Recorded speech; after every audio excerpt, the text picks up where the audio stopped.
My name is Jason Krupp. I'm a research fellow here at the New Zealand Initiative, and I am looking into resources at the moment. My main role right now is looking into the policy settings around the resource space. New Zealand is a country gifted with a significant mineral endowment.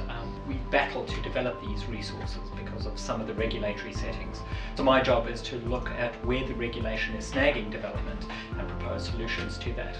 The key element in the resources research for me is to strike that right balance, because New Zealand is obviously a nation very concerned with conservation and the environment, and that is a good thing. But we're also a nation that has to earn its keep, and for that we need economic development. So one, it's about finding an efficient means of allowing business to happen, but to allow this to happen in a responsible manner.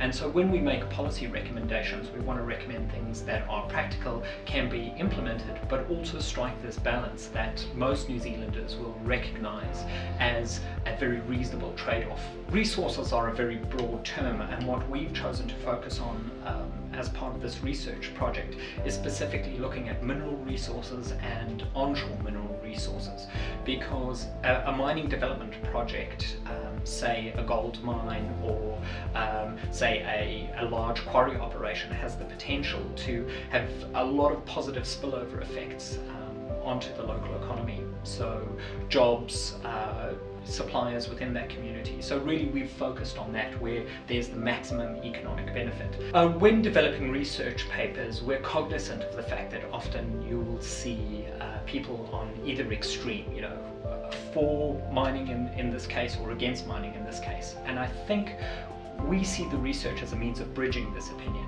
And the way we do that is by realizing that the objections to mining or the arguments for mining are not necessarily illogical positions or narrow-minded positions, but actually based on a deep-seated and rational view that people have. I mean, green groups are right to be concerned about the environment, and they do play an important role, and miners do play an important part in the economy, but that's not to say that green groups don't care about the economy, nor that miners don't care about the environment. Actually, a lot of these groups have a lot in common, and our goal is really to bridge that and bring out these commonalities and find ways of how we can work together.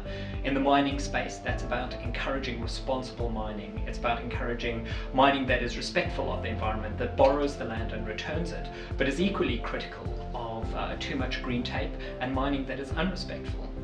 And that damages the environment. But if it meets all those criteria, if it is environmentally responsible, if it is cognizant of the damage that mining can do and takes strong measures to remediate that, what rational response can you have against it? And my experience with NGOs and green groups is for the most part they're happy for a rational debate, provided that the conservation estate doesn't suffer as a consequence of it.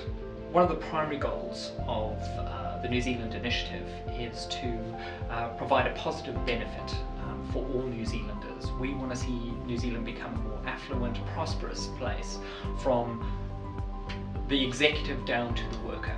And one of the upsides of a wealthier, more prosperous nation is that gives us more capacity to have concern for the environment, to respect the environment in which we live.